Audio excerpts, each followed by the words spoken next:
We are awakening from the nightmare of having all of our blood sucked out by vampires.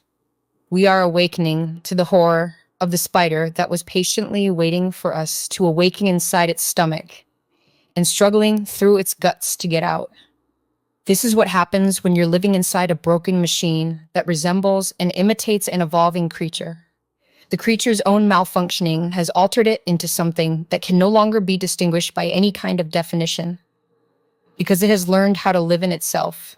It's learned how to survive being so damn self-aware, it is completely immobilized by its own cognizance and can only move when it's not thinking about itself anymore.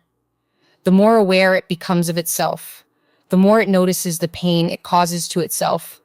The more aware it's become, the further back into its own weakness the creature has retreated. We are this creature living inside of our own creation.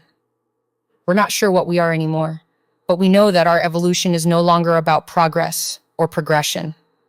It's about becoming something so completely submerged in itself that it can no longer distinguish who or what it is anymore. I won't claim I wasn't aware of my life before this vine appeared to me. But I was told to focus on my blissful ignorance because there'd be a lot of misery to come. But the unknown is not what should be partaken. We were never meant to know our fate. However, we should also not be a slave to this earthly life. After all, in essence, this is merely death contemplating life. The only way to live is to take life. It's hard to know who's truthful and whose lies are being told now. So take my word for it when I tell you that this is my truth. By now you should know that words are just lies that separate us. For it seems everyone has a different take on life, according to what they've experienced or known. But you'll never know it until you're on the other side.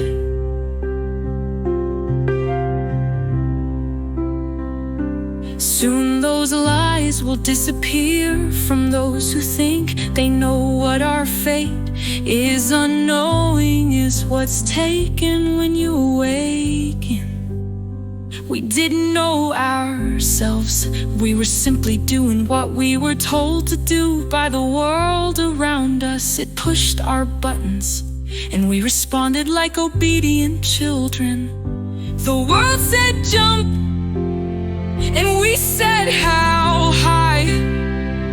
The world said look, and we listened, but we never truly looked. We all think alike, though we may all speak differently. But if we were to all speak the same, would we then think different? If we all speak the same, then we must accept the system that was put into place by people who died years ago, yet somehow can't understand even the simplest cries from those who are crying out louder than any words can speak. Yet their echoes reverberate through our collective mind like a rumbling storm, too loud to ignore but too distant to act upon. And yet we continue on, shackled to the past, to the old words, to the old lies, as if they were our truth. We shape our existence in the molds others have crafted for us, as if we were born with no hands to mold our own. We stand in lines, waiting for something that has already passed, chasing ghosts of promises never meant to be fulfilled. This is the true world beneath the facade. But it's not real yet, for now you hold on to your fear. It is still something to protect you from an unknown truth. You are safe for now. We are made of parasites. The voices of this world are loud and boasting, forceful and persistent. But the voices of this world are hollow and empty. The voices speak in tongues of this world and not the logos of the true spirit. That's why it's so hard to discern truth from lies. The forked tongues and the lying tales that encompass the mouths of the young and old alike. We're all just making it up as we go along, and there truly is no one in charge. Is it that we fear what lies beyond the veils of the known? Or is it that we are so desperate to belong that we will tie ourselves to whatever illusion offers us comfort, no matter how fleeting? In truth, the system, the language, the very way we communicate with each other, none of it is real. It's a dance of shadows, a game of reflections in mirrors that distort who we really are. To break free, to awaken fully, would mean stepping outside of this grand illusion. To stop responding like puppets to the whims of a world that was never truly ours. But that too is a terrifying prospect. What would we become if we no longer followed the paths laid before us? Would we lose ourselves in the wild unknown? Or would we finally, for the first time, become ourselves? We never learn to listen, not truly. We hear sounds, we interpret words, but we rarely listen to what the world is telling us. It speaks in whispers and shouts, in the silence between moments, but all we hear are the noises of our own minds, endlessly trying to make sense of a chaos we cannot control. And yet we must still move. Even if the lies we are told cannot be untangled, even if we cannot see beyond the illusions that bind us, there is still life to be lived, even if only for the briefest of moments. So take my word for it, or don't.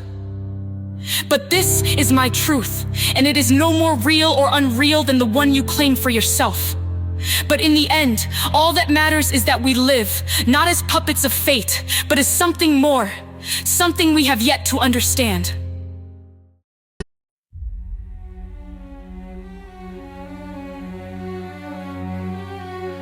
It's hard to convey just how deep we are in the belly of this spider.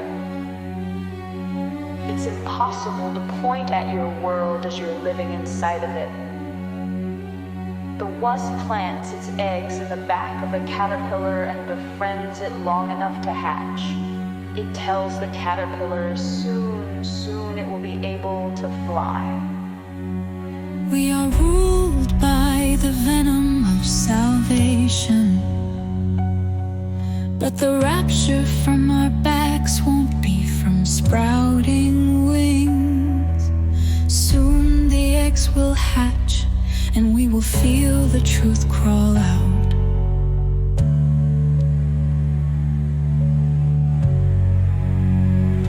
Our sins are forgiven, our eyes are wide open, and we carry our own cross. If you don't know what it looks like, simply look in the mirror.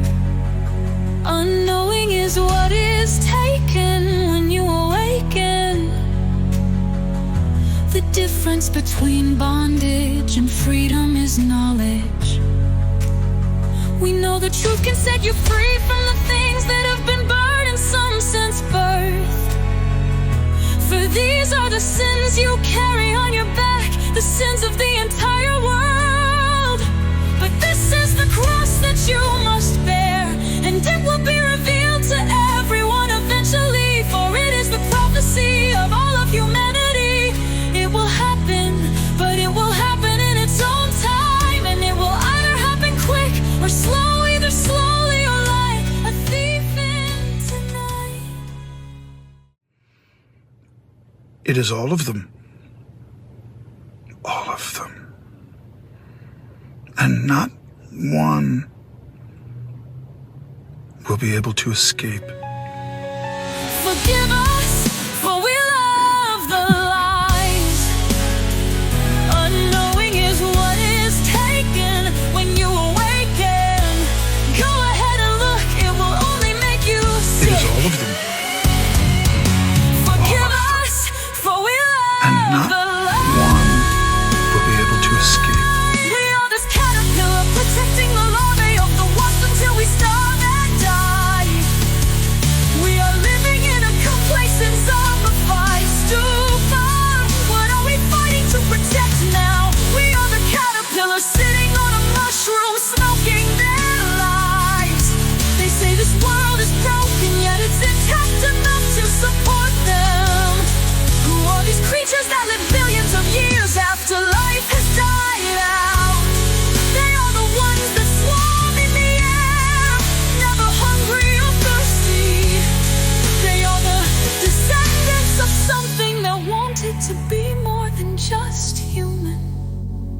These are the flies to our brine.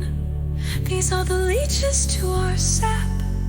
These are the phagocytes feasting on our organs after we die. Your bodies will be left over, scraps for them to feed on. It is all of them. We pretend they don't exist, All of them. yet they feast on us And not one will be able to escape. We are a broken organism that is rupturing at the seams.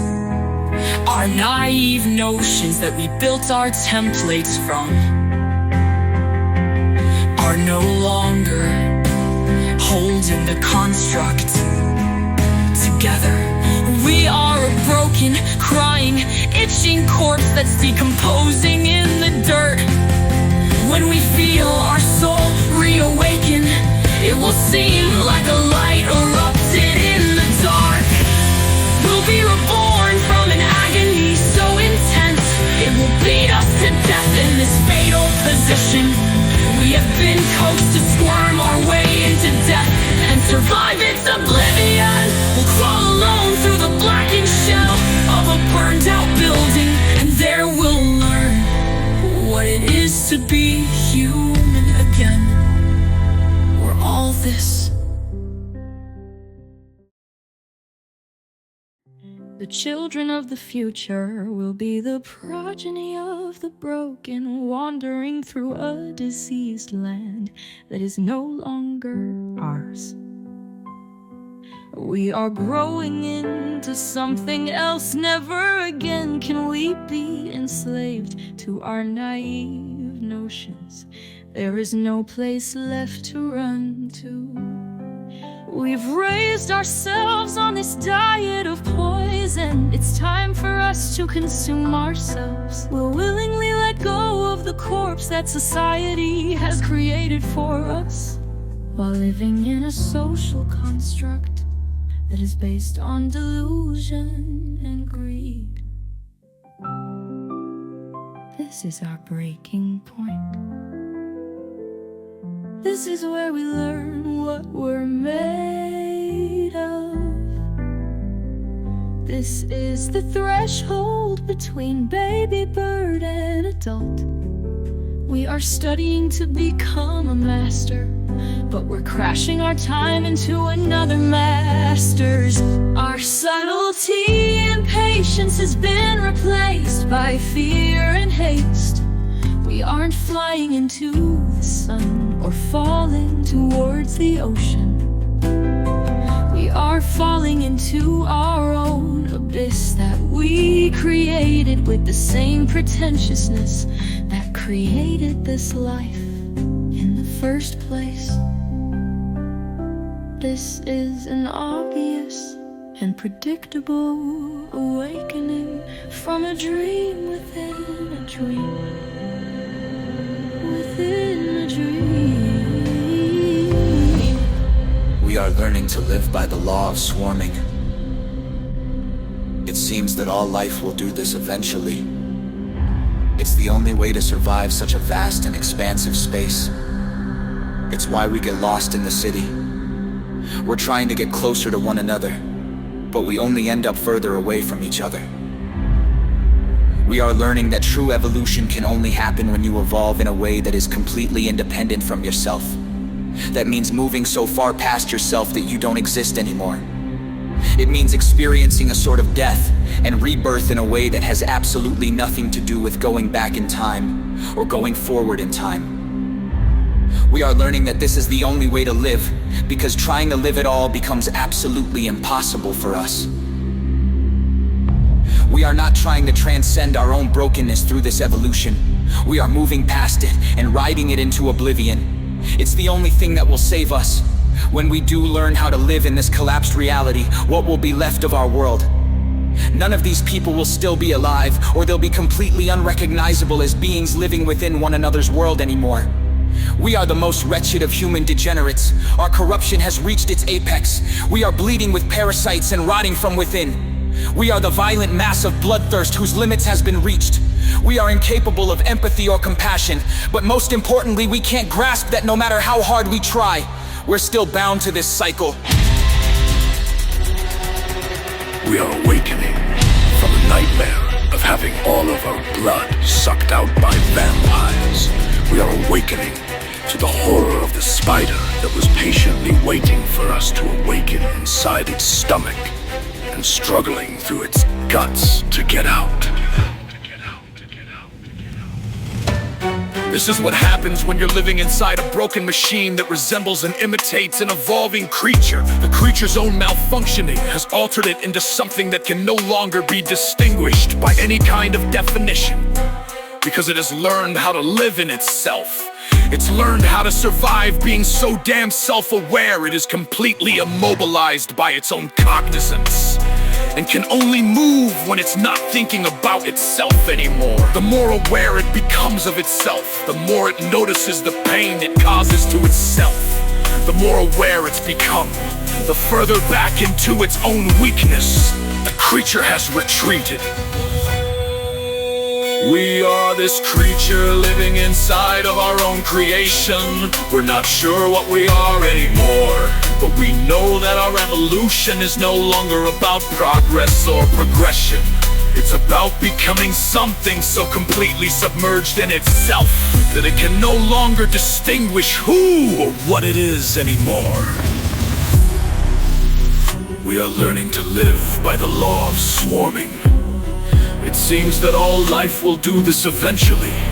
It's the only way to survive such a vast and expansive space. It's why we get lost in the city. We're trying to get closer to one another, but we only end up further away from each other.